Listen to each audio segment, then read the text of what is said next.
Atas dasar balas dendam, akhirnya Athena ini merubah wujud Medusa yang tadinya wujudnya seperti seorang manusia atau seorang perempuan cantik, lalu tiba-tiba saja rambutnya itu dirubah menjadi ular. Yo geng, tekan tombol subscribe geng. Eyo J Gang, what's good? Welcome back to Kamar Cherry.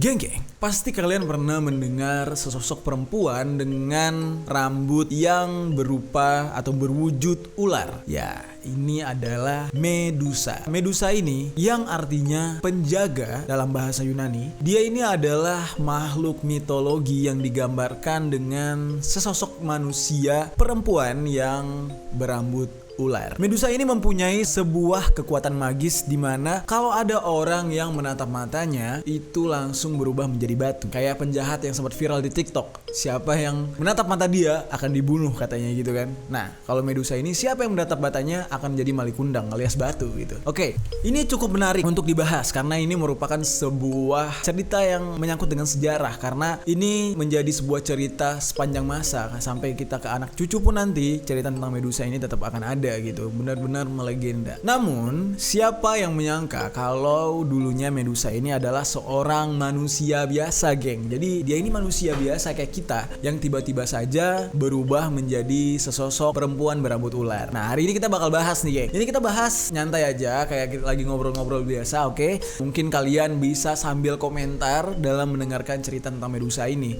I used to date your daddy.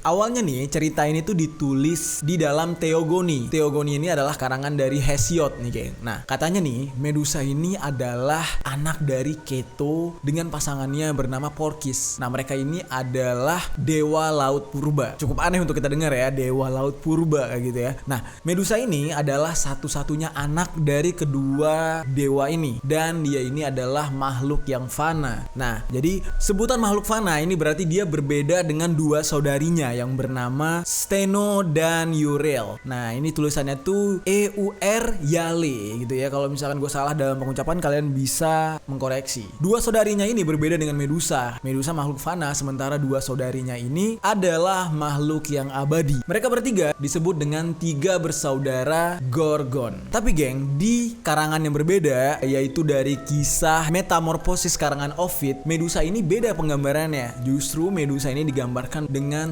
sosok wanita yang sangat cantik. Nah, saking cantiknya Medusa ini bisa mengundang perhatian dari Poseidon. Ini adalah sang dewa laut, saudara dari Hades dan Zeus. Nah, mungkin buat kalian masih bingung nih, kenapa sih ceritanya tentang dewa-dewa terus ya kan? Sebenarnya Medusa ini adalah kepercayaan orang-orang yang percaya akan dewa. Kalau misalkan kalian pernah nonton film Thor itu kan, putra Zeus, terus ada dewa-dewa yang lain. Nah, ini sebenarnya di luar negeri sana ada orang yang memeluk agama yang mempercayai adanya dewa-dewa ini, geng. Gitu. Mungkin kalian di Indonesia juga ada yang percaya dengan keberadaan dewa-dewa ini, boleh sharing di komentar ya. Nah, di dalam ceritanya Poseidon mengajak Medusa ke sebuah kuil di Athena dan di sana Poseidon memperkosa si Medusa ini. Lalu pihak Athena mengetahui ulah dari dewa laut ini. Nah, lalu Athena murka atas perlakuan Poseidon yang melakukan hal tidak senonoh di kuil miliknya. Nah, atas dasar balas dendam, akhirnya Athena ini merubah wujud Medusa yang tadinya wujudnya seperti seorang manusia atau seorang perempuan cantik, lalu tiba-tiba saja rambutnya itu dirubah menjadi ular agar banyak pria-pria atau dewa-dewa lain yang tidak tertarik atau bahkan takut untuk mendekati Medusa ini. Jadi dengan alasan untuk keamanan bagi si Medusa sendiri.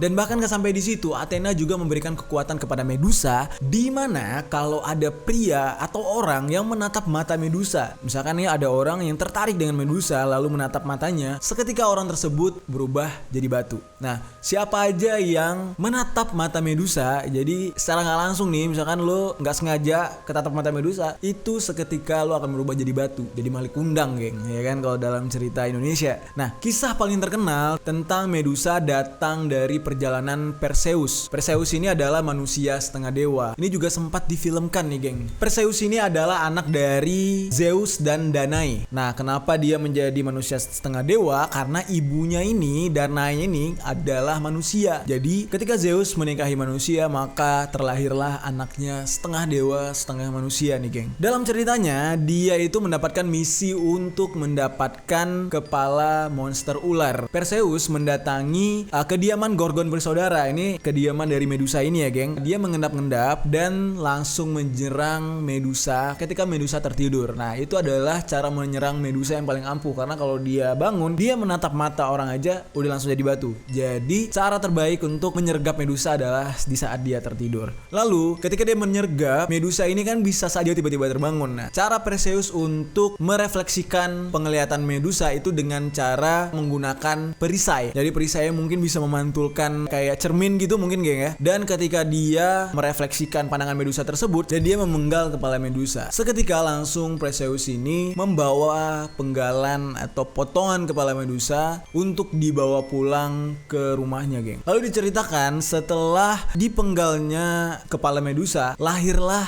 makhluk mitologi lain dari leher si Medusa ini. Terciptalah makhluk mitologi baru yang bernama Pegasus. Nah, Pegasus ini adalah makhluk kuda bersayap dan ini menjadi kendaraan bagi Perseus untuk membawa penggalan kepala Medusa. Gak cukup sampai di situ, makhluk lain yang terlahir dari leher penggalan kepala Medusa ini yaitu bernama Chrysaor. Nah, ini adalah sosok raksasa yang terlahir dengan memegang pedang emas di tangannya geng. Namun dipenggalnya kepala Medusa ini tidak semerta-merta menghilangkan kekuatan Medusa, karena walaupun kepalanya sudah dipenggal, tetap saja siapa yang menatap mata dari penggalan kepala Medusa tersebut bisa berubah jadi batu. Dan bahkan nih geng, kabarnya darah dari Medusa yang tercecer itu seketika langsung berubah menjadi seekor ular. Lalu untuk menghindari hal-hal yang tidak diinginkan terjadi, langsung saja Perseus ini memasukkan kepala Medusa ini ke dalam sebuah karung yang bernama Kibisis atau Kibisis gitu ya, agar kepala Medusa ini tidak menjadi ancaman bagi orang-orang sekitar. Lalu di cerita-cerita berikutnya, Perseus ini justru menggunakan kepala Medusa sebagai alat berperang atau senjata geng. Sebagai contoh ketika Perseus menyelamatkan Andromeda. Nah, di cerita ini Perseus membatukan Cetus, yaitu monster yang dibawa oleh Poseidon yang digunakan untuk memakan Andromeda. Nah, seketika Cetus ini dirubah menjadi batu oleh Perseus menggunakan penggalan kepala Medusa. Nah, kita ke era modern sekarang geng. Banyak banget geng logo-logo dari produk-produk modern justru memasang logo kepala Medusa ini di logo perusahaan mereka. Salah satunya Versace, terus